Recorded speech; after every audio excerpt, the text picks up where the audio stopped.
Uso essa tribuna principalmente para tratar aqui do relatório que entregamos a semana passada da Comissão Especial do Congresso Nacional para analisar a regulamentação da Lei Candir. Esse relatório já foi entregue e dado vistas conjunta e está prevista a sua votação para amanhã, a partir das 14 horas. Eu quero destacar que há algum tempo eu tenho dedicado os meus mandatos como deputado federal e agora como senador da República para trabalhar no fortalecimento do Pacto Federativo, mais precisamente pelo fortalecimento dos municípios brasileiros. E a razão é simples, senhor presidente, porque em qualquer um que chega a um município, não importa o seu tamanho, vai se deparar com toda a sorte de dificuldade que a população enfrenta. Problema no atendimento à saúde, à educação, segurança, infraestrutura urbana, enfim, muitas dificuldades, muitos problemas. Isso decorre do que chamamos de desequilíbrio do Pacto Federativo, isto é, muitas responsabilidades sobre o ente federado, mas sem a contrapartida necessária. Nesta linha de atuação parlamentar, na busca pelo fortalecimento dos municípios, comunico a todos que nessa terça-feira, a partir das 14 horas, daremos um grande passo para beneficiar aqueles que estão na ponta, lá no município, lá na cidade, à espera de um bom atendimento médico, de uma educação de qualidade e de obras de infraestruturas compatíveis.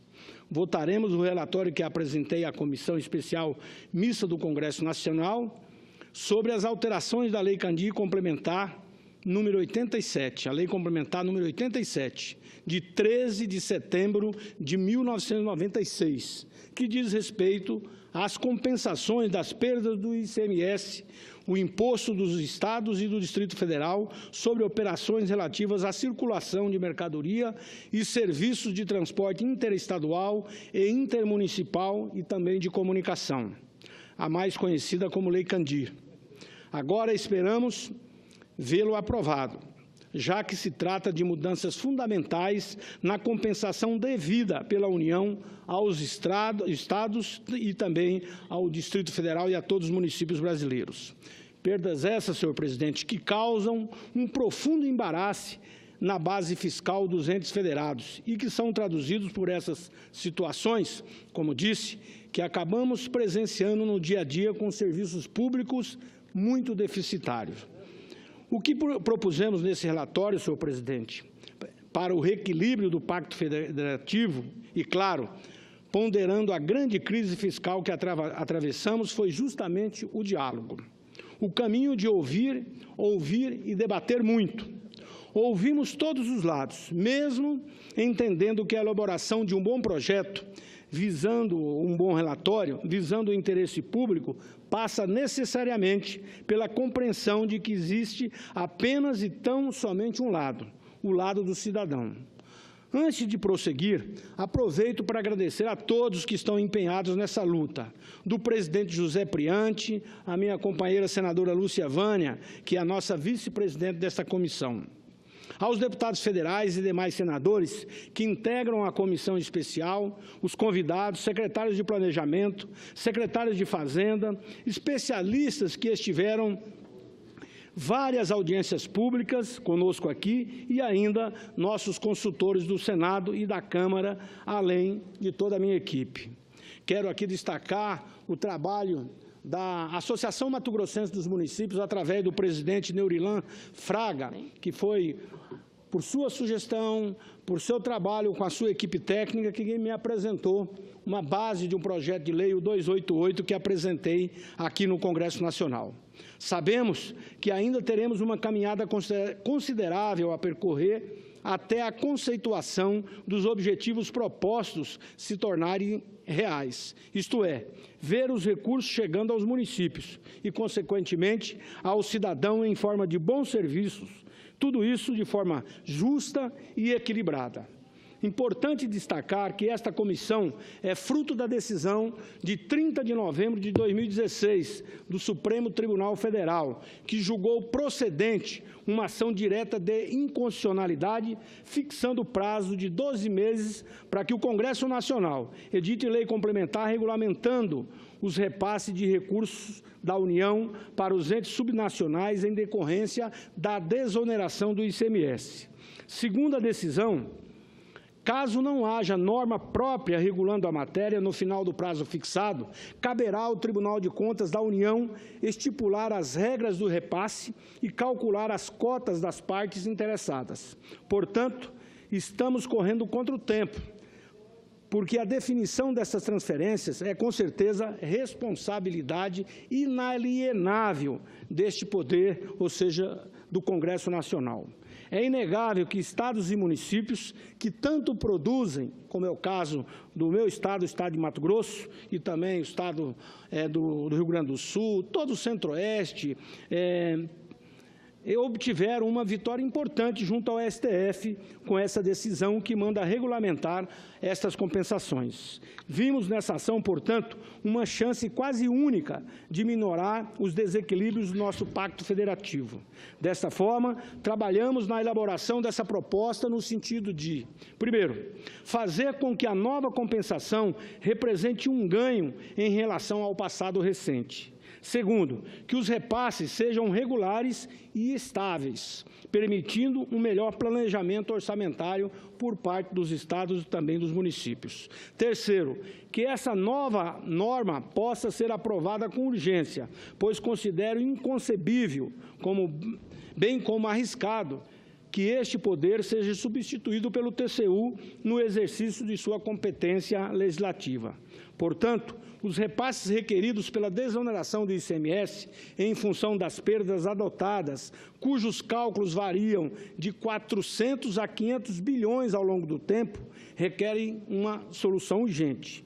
Quero dizer aqui, inclusive, senadora Ana Amélia, que no meu relatório eu estou fazendo, como nós mesmos já discutimos, aquilo que é possível. É claro que os estados discutem o passado, e nós entendemos que, neste relatório, pela decisão do Supremo Tribunal Federal, nós deveríamos fazê-lo daqui para frente. Inclusive, apontamos um projeto de autoria de Vossa Excelência, da senadora Ana Amélia, bem como também da senadora Simone Tebet, que trata exatamente de alternativas de resolver essa conta de 400 a 500 bilhões que os estados alegam existir, e claro que a Fazenda, a senhora inclusive esteve conosco numa audiência com o ministro da Fazenda, que eles costumam, e eu sempre afirmam, não existir, mas me parece que Vossa Excelência gostaria de falar. Eu tenho certeza que eu conheço o regimento, já presidi a mesa, mas o senador Assir é um municipalista como nós, e vai entender, então, pela relevância do relatório que o senador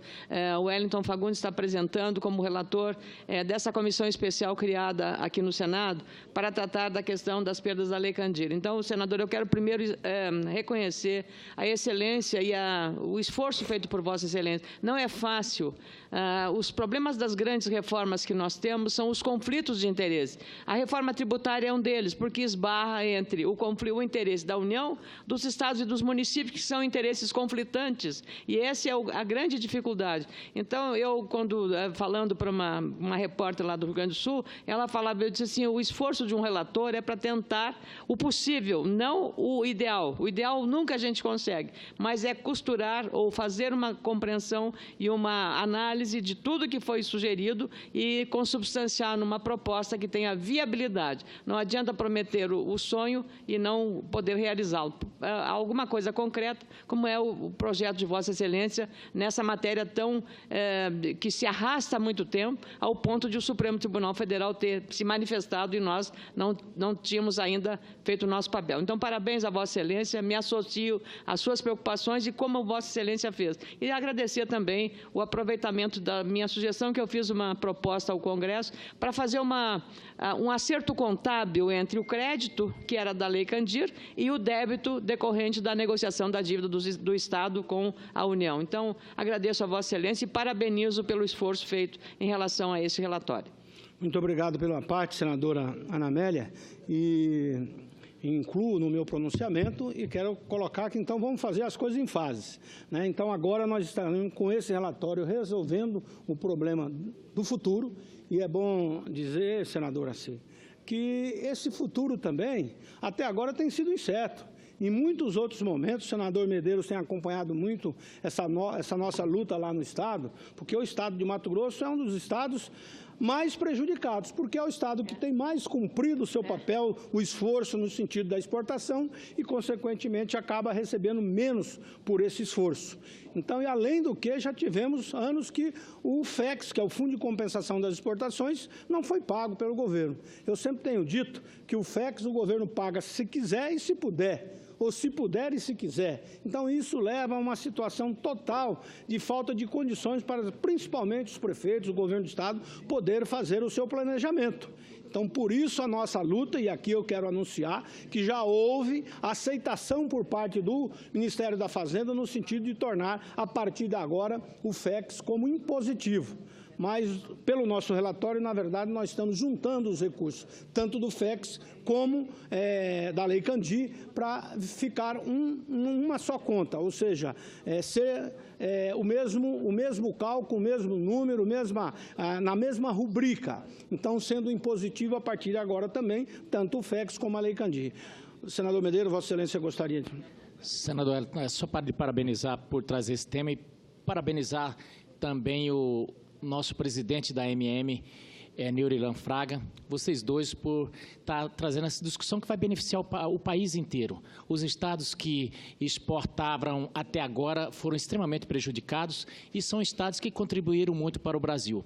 Eu espero que a gente possa, as casas legislativas, de uma vez por todas, resolver esse problema, e é um problema que vem há muito tempo prejudicando, como Vossa Excelência disse, os municípios, aqueles que estão lá na ponta, porque esse dinheiro, quando chega, embora que pouco e pingado, ele traz um refresco muito grande aos prefeitos que hoje contam moedas para pagar salário. Muito obrigado. É isso para o nosso Estado, né, senador Medeiros, representa praticamente uma reforma tributária, porque nós vamos estar aumentando em muito os recursos da Lei Candir juntamente com o FEX. E por isso que eu quero dizer que exige respostas rápidas que evitem que essa matéria seja, portanto, rejudicializada, pois assim atentamos para as diversas restrições constitucionais e legais para qualquer aumento das despesas públicas. O novo regime fiscal, a Lei de Responsabilidade Fiscal e a própria realidade fiscal brasileira foram levadas em consideração nesse trabalho. Importante dizer que, pelo muito que os estados exportadores fazem pela economia nacional, a contrapartida é muito aquém. Atualmente, os repassos somam, via de regra, 3,9 bilhões por ano, metade por meio da Lei Candir e metade paga sob a forma do auxílio financeiro para fomento das exportações. Diante do quadro fiscal e das leis em vigor, as iniciativas requerem que a nova regulamentação busque fontes de recursos compatíveis com qualquer aumento no montante repassado. Nós constatamos, através de debates, que organizamos com técnicos e especialistas para buscar a melhor lei complementar. Encontramos na exportação de minerais as condições propícias de avançar na busca de uma compensação justa aos estados e municípios que produzem para a exportação, sem ferir as restrições orçamentárias. A exploração mineral é uma atividade que, sem dúvidas, apresenta menores efeitos encadeadores que o agronegócio. São enormes as vantagens comparativas no país nesse setor e o caráter inflexível, inelástico da demanda internacional por minérios, pressionado pelo mercado chinês principalmente. Fatos que sugerem que níveis adicionais de tributação poderão ser absorvidos pelos exportadores sem maiores complicações. E aí quero dizer, inclusive, que temos um grande potencial, principalmente toda a região amazônica, só meu estado, senhor presidente, nós não temos nem 1% das nossas reservas minerais exploradas. Praticamente exploramos só calcário, ouro e diamante. Então, esses outros minérios que estão lá poderão, sim, ainda serem explorados, exportados, e esse recurso arrecadado poder beneficiar principalmente a melhoria da infraestrutura necessária em todas as regiões brasileiras. Conforme o Instituto Brasileiro de Mineração, o IBRAM, as exportações de recursos minerais em 2016 alcançaram 70,1 bilhões. A incidência da alíquota básica de imposto de exportação de 9% sobre o preço normal do produto, portanto, proporcionaria uma receita de 6,5 bilhões. Somando-se as três, ou seja, o que é repassado pela Lei Candir, que é de 1,9 bilhões, mais 1,9 bilhões do FEX, que é o auxílio de fomento à exportação, temos um montante um pouco superior aos 9 bilhões, valor que consideramos justo nesse momento de dificuldades fiscais. Eu quero aqui concluir, senhor presidente, espero que pelo menos mais uns 4 minutos, com a tolerância do Paim, que está indo ali, vai resolver um problema e já estará de volta. Eu quero dizer que aproveito para fazer essa correção técnica. Não são 30%, e sim 9%. Portanto, foi um erro material na apresentação pela consultoria, que elaborou o cálculo sobre uma base de arrecadação de 21,6 bilhões de reais, quando, na verdade, esse valor é em dólar, que, convertido em reais, chegamos a 70 bilhões. Como acreditamos que 9 bilhões de reais seja um valor adequado para minimizar os efeitos das perdas decorrentes da Lei Candir, apontamos para a tributação mínima em minério, em 9%. E essa, senhor presidente, é uma fonte que encontramos nesse debate. Porém, estamos abertos a outras sugestões, inclusive por parte do próprio governo. Convém ainda frisar que a proposição que apresentamos pretendem oferecer uma solução para o crescente problema de supervinculação dos orçamentos dos estados e municípios, que tanto tem prejudicado a gestão fiscal responsável, como preconizado pela Lei de Responsabilidade Fiscal. A cada final de ano, senhor presidente, é um verdadeiro sufoco nas administrações públicas. Por isso, urge uma solução urgente.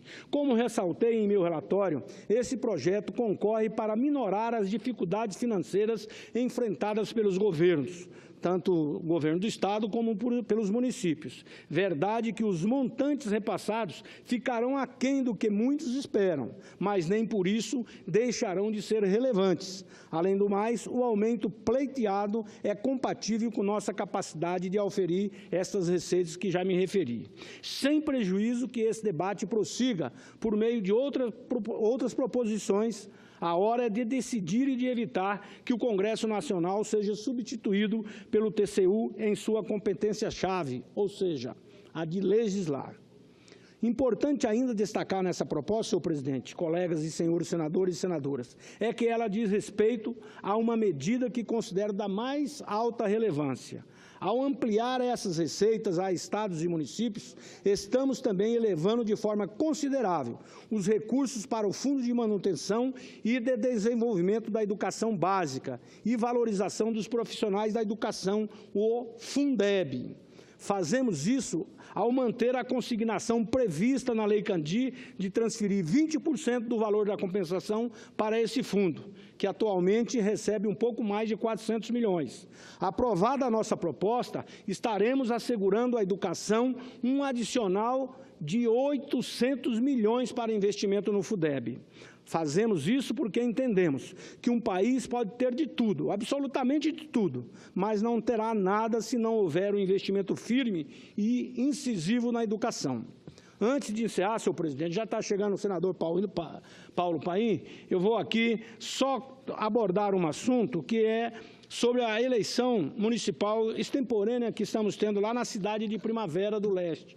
Primavera do Leste é uma cidade polo, ali da região sul de Mato Grosso, uma cidade jovem, que em tão poucos anos de emancipação já se tornou o 4º orçamento do Estado de Mato Grosso. E teremos agora, no dia 19, as eleições municipais. E lá o nosso candidato, que é o Léo Bortolin, tem o nosso apoio, o apoio do nosso partido, o PR, que também tem o seu vice, que é o Fava, um companheiro fazendeiro, produtor rural, o Luiz Fava. Ele que, com sua experiência, tem ajudado muito o Léo Bortolin. O Léo Bortolin, com a sua juventude, com a sua capacidade inovadora, com sua competência, sua preparação, ele que é formado em 3 faculdades, ele que foi criado pela sua mãe em função do falecimento do pai, mas um menino que desde pequeno, desde criança, foi através do trabalho que ele conseguiu crescer na vida. É um exemplo de um jovem combatente, ele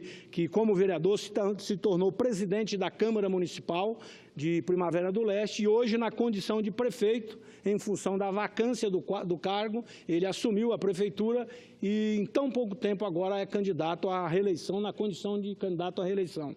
Já tomou muitas iniciativas criativas, inclusive a cidade de Primavera do Leste, a semana passada, foi matéria do Jornal Nacional, onde ele fez uma grande inovação na sua cidade, pintando as faixas de pedestre com contraste, de uma forma que parece que as faixas estão elevadas. Isso ele foi pesquisar, é usado em outros países do mundo, na China, e é uma grande novidade para Mato Grosso, para o Centro-Oeste e para o Brasil. Então, administrar tem que ter criatividade, e é isso que o Léo tem demonstrado lá. Em tão pouco tempo, usando na parceria com a comunidade, com a população, visitando, estando junto, fazendo com que os recursos possam se multiplicar. Por isso, inclusive, eu quero aqui agradecer essa parceria.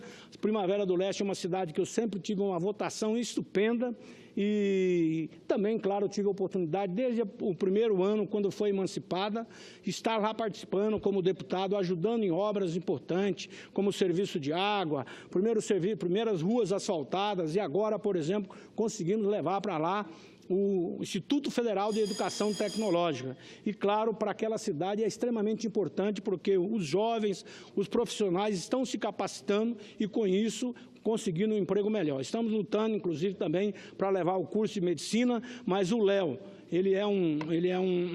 além da sua capacidade, é um entusiasta em propiciar um serviço de qualidade à população. Por isso, eu quero aqui agradecer a oportunidade, desejar a toda a população de Primavera do Leste que participe efetivamente do processo eleitoral e que no dia 19 esteja lá com o Léo, com o Luiz Fava, para que a gente possa trabalhar em conjunto e melhorar ainda mais, tornar Primavera do Leste cada dia mais essa cidade que orgulha todos que lá moram, mas a todos nós mato-grossenses por ter uma cidade exemplar, moderna, uma cidade de destaque nacional. Parabéns, Léo, parabéns, Luiz Fava, e parabéns a todos aqueles que estão ajudando nessa campanha eleitoral, principalmente ao eleitor, de forma muito democrática, participando. Muito obrigado, senhor presidente.